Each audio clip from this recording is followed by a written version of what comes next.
Hello students, कैसे हैं आप सब। तो अब हम करने वाले हैं child development and pedagogy CDP के प्रैक्टिस क्वेश्चंस। सीडीपी के सारे पीवाईक्यूज 2013 से लेके 2023 तक मैं करा चुकी हूँ एचटेट पीजीटी के लिए। एचटेट पीवाईक्यूज के नाम से प्लेलिस्ट अवेलेबल है, वहाँ से देख सकते हैं।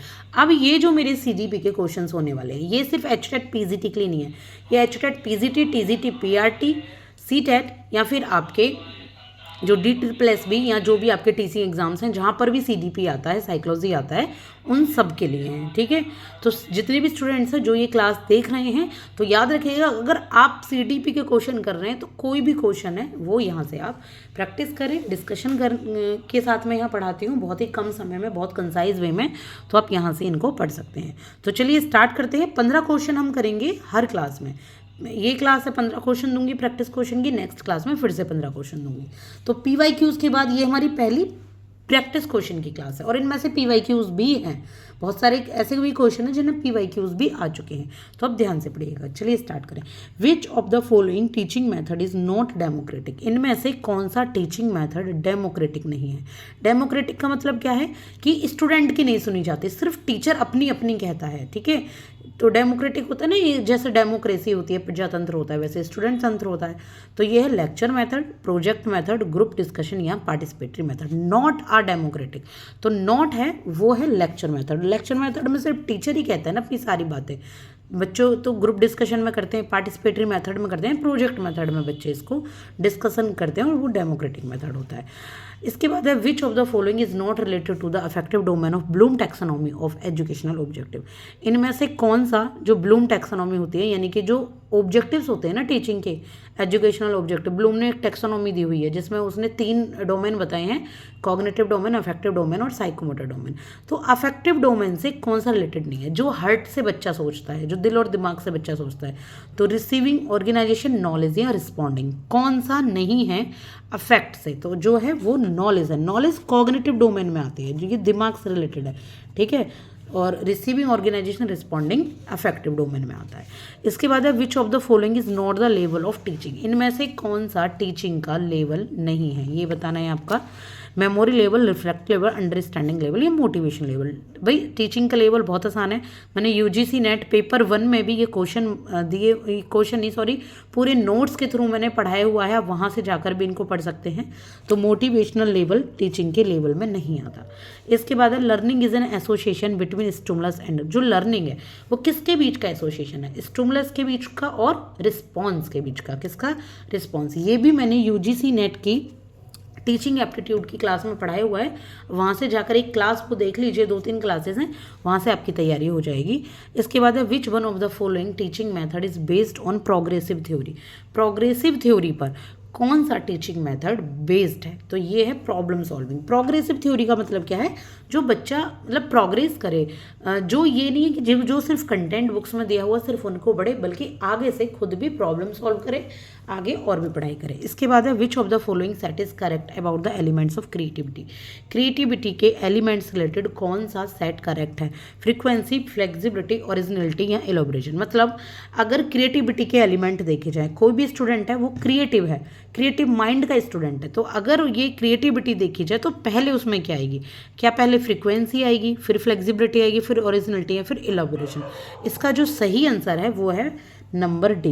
पहले फ्लुएंसी आती है किसी भी चीज़ में, फिर फ्लेक्सिबिलिटी यानी कि उसको according to the need change करना, फिर ओरिजिनलिटी आती है, चेंज करने के बाद जो ओरिजिनल चीज़ अपनाई जाती है, फिर इलाबोरेशन आता है, उसको अपनाया जाता है। ठीक है, इम्प्लीमेंट किया जाता है। तो number D is the creativity के एलिमेंट्स आर। तो इसके बाद है at the age of 4 to 5 years a male child develops a more profound attachment towards his mother as compare to his father. What was the term coined by Freud for this change of behaviour of child. जब बच्चा 4 से 5 साल का होता है, mail बच्चा, कौन, boy, तो उसकी जो अटैचमेंट है ना उसकी माँ की तरफ बढ़ती चली जाती है, फादर की तरफ कम होती है। इस टर्म को फ्रॉड ने क्या कहा है कि वो बच्चे के बिहेवियर का जो चेंज हो रहा है उसको क्या कहा जाए, कहा है Oedipus complex, Electra complex, super ego या नार्किसिज्म। तो इसको कहा जाता है यहाँ पे ऑडिपस कॉम्प्लेक्स, जहाँ माता की तरफ ज़्यादा बच्चे में अटैचमेंट होती है, ऑडिपस कॉम्प्लेक्स। क्योंकि वही है ना, वो देखता है कि बच्चे का स्कूलिंग टाइम हो रहा है, माँ उसको चला भी रही है, माँ उसको खाना भी खिला रही है, माँ उसको पढ़ा भी रही है, क्योंकि फादर तो मोस्टली मैं ये नहीं कह रही हूँ, मैं यहाँ पे जेंडर गैपिंग नहीं कर रही हूँ, लेकिन फादर तो मोस्टली उन्हें आउट ऑफ साइड ही मिलते हैं, तो मदर का ऑटोमेटिकली ज़्यादा लव बच्चे में होता है, तो बच्चा 4 से 5 साल की एज में उसे समझने भी लगता है। इसके बाद है which one of the following is not included in the Thorndike secondary laws of learning. इनमें से कौन सा थॉर्नडाइक की जो लर्निंग का लॉ है, सेकेंडरी लॉ, उसमें इंक्लूड नहीं है? क्या है इसका आंसर? इसका आंसर है law of action reaction. Law of action reaction Thorndike की सेकेंडरी लॉ जो है लर्निंग के, उसमें नहीं है। बाकी law of partial activity, law of analogy और लॉ ऑफ मल्टीपल रिस्पॉन्स यहाँ पे इंक्लूड हैं। इसके बाद है if a person is getting help from his previous experience of driving scooter during the learning of car driving, what type of transfer of learning depicted in this example. अगर एक person है, उसको पहले से स्कूटर चलाने का experience है और वो जब कार सीख रहा है तो उसी एक्सपीरियंस की हेल्प लेता है। भाई स्कूटर चलाने का एक्सपीरियंस हो, थोड़े थोड़े हेल्प ना कार को चलाने के लिए वो ही हेल्प उसको मिलती है। एक तरीके से कॉन्फिडेंस भी होता है उसमें, रास्ते भी थोड़े पता होते हैं, थोड़ी ब्रेक वगैरह की नॉलेज होती है। तो इस टाइप की लर्निंग को क्या कहते हैं, जो पिछली प्रीवियस लर्निंग से आगे की लर्निंग में हमारे पास आती है, तो इसको कहते हैं वर्टिकल ट्रांसफर। क्या कहते हैं? Vertical transfer. इसके बाद है disability related with communication is. जो डिसेबिलिटी है, जो कम्युनिकेशन से रिलेटेड होती है, उसको क्या कहते हैं? जो कम्युनिकेशन मतलब जैसे बच्चा कम्युनिकेट ही नहीं कर पाता, बात नहीं कर पाता किसी से, क्या उसको डिसलेक्सिया कहते हैं? डिसकैलकुलिया। डिसकैलकुलिया तो देखो अर्थमेटिक्स से रिलेटेड है, मैथ से। डिसग्राफिया या डिसफेजिया, इसको कहा जाता है यहाँ पे डिसफेजिया। जहाँ बात करने में दिक्कत आ रही है एक दूसरे से बच्चे को, उस डिसेबिलिटी को, उस दिक्कत को क्या कहते हैं? डिसफेजिया। इसके बाद है which approach is suitable for the education of mentally retarded children. जो बच्चे होते हैं मेंटली रिटार्डेड, उनके लिए एजुकेशन की कौन सी अप्रोच सुटेबल है? एनरिचमेंट अप्रोच या हाई लेवल करिकुलम या इंडिविजुअलाइज इंस्ट्रक्शंस या फिर एक्सेलरेशन अप्रोच। तो मेंटली रिटार्डेड यानी कि थोड़ा जो माइंड है उनमें थोड़ा रिटार्डेड होता है, माइंड से थोड़ी कमी होती है, तो वो उनमें कौन सी पढ़ाने का तरीका वेस्ट सुटेबल है? तो उसमें जो पढ़ाने का तरीका सुटेबल है वो है इंडिविजुअलाइज्ड इंस्ट्रक्शंस, यानी कि पर्सनली उनको इंस्ट्रक्शन दिए जाएं, हर एक बच्चे के अकॉर्डिंग इंस्ट्रक्शन दिए जाएं, ना कि उनको ये कि सारे बच्चों की तरह सेम ट्रीट किया जाए। इसके बाद है which of the following statement is not correct. कौन सी स्टेटमेंट करेक्ट नहीं है?